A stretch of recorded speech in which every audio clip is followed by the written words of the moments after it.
ने कहा कि हे कन्हैया, बचपन से स्वभाव मेरा थोड़ा सा टेढ़ा है, थोड़ा सा मैं खरार सा हूँ, मैंने जो कहा है उसको आप हृदय पे मत लेना, मुझे क्षमा कर देना,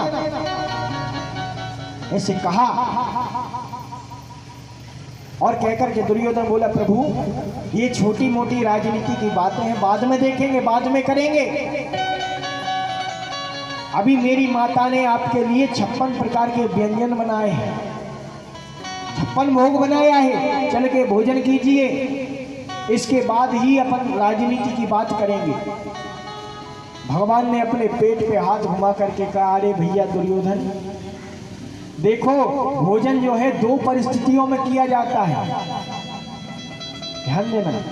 या तो भोजन करने वाले के पेट में भूख हो, या फिर कराने वाले के मन में भाव।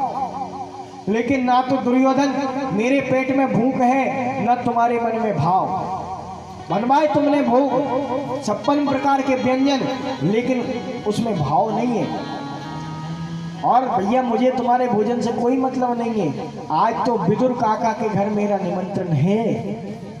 जैसे ही कहा विदुर जी बड़े आश्चर्यचकित हो गए कि देखो तो सही, कन्हैया को मैंने कब निमंत्रण दे दिया, लेकिन कन्हैया ने कहा तो कन्हैया आएंगे।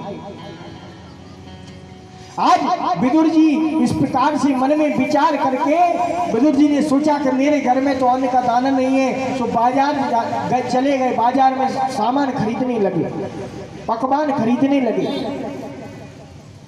इधर भगवान ने दुर्योधन की 56 भोग को त्याग करके और विदुर जी की कुटिया की ओर अपना प्रस्थान किया। पादुकाओं को नहीं पहना।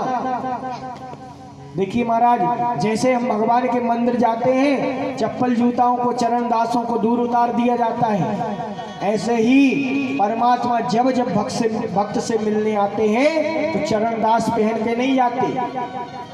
भैया सबरी से मिलने गए, दर्शन देने गए, महाराज वनवास के समय चरण दास नहीं पहने हुए थे, पादुकाएं नहीं थी। जब कन्हैया सुदामा जी को लेने द्वार पे गए थे, चरणों में पादुका नहीं थी। आज कन्हैया विदुर जी के यहाँ जा रहे हैं, चरणों में पादुका नहीं है। अर्थात जैसा भाव हमारे मन में परमात्मा के लिए है, वैसा ही परमात्मा के मन में भी भाव होता है। आज कन्हैया विदुर जी की कुटिया के पास पहुंचे, विदुरानी स्नान कर रही थी। कन्हैया ने दरवाजा को बजाया, खटखटाया, साकल खटखटाई तो महाराज विदुरानी ने जैसे ही आवाज सुनी कन्हैया की, विदुरानी ने कहा, अरे वाह कन्हैया आ गए, आज तो कन्हैया ने हमारे झोपड़ी के भाग्य खोल दिए, कन्हैया हमारी झोपड़ी में आ गए। विदुरानी उसी स्नान अवस्था में गीले वस्त्रों में ही जाकर के दरवाजे को खोलने लगी। दरवाजा खोला, कन्हैया ने अपना पीतांबर जो है विदुरानी के ऊपर डाल दिया। आज विदुरानी प्रेम से कन्हैया के पास आ गई, बोले कन्हैया आज तो तुमने मेरे भाग्य, क्या सौभाग्य है जो आज तुम मेरी कुटिया में पधारे। और सौभाग्य भी नहीं, सहस्त्र भाग्य, माने हजारों प्रकार के मेरे भाग्य उदय हो गए। आओ कन्हैया मेरी कुटिया में आओ। भगवान आए। विदुरानी देख करके कन्हैया की छवि को और नेत्रों से एक एक आंसू मोती की तरह टपक रहे हैं।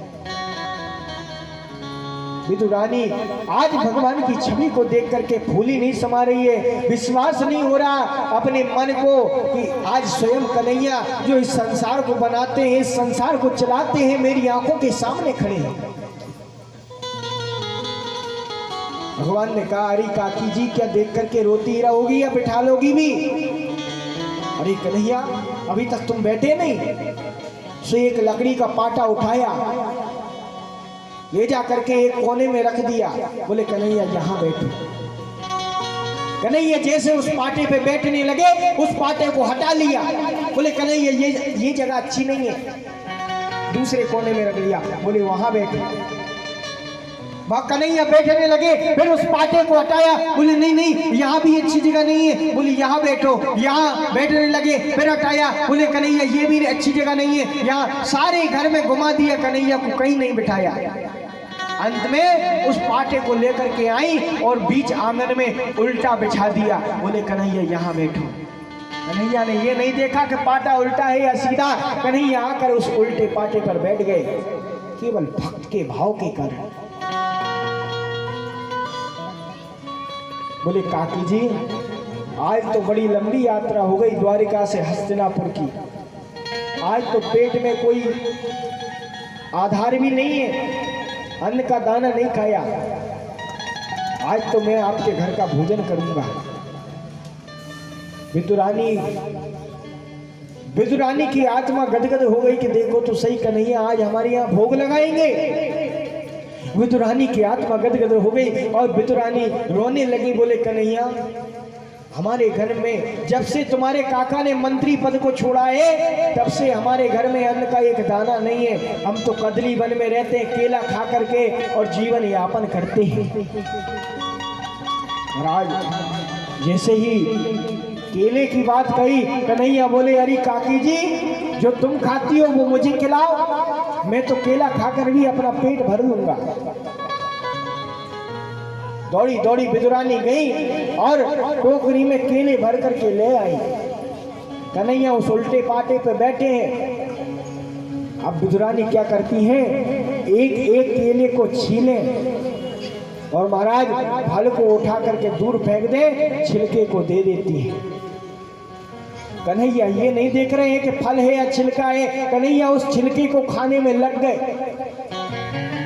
फल को छीले विदुरानी, छिलके को दे दे, फल को फेंक दे, फिर छिलके को दे दे, फल को फेंक दे।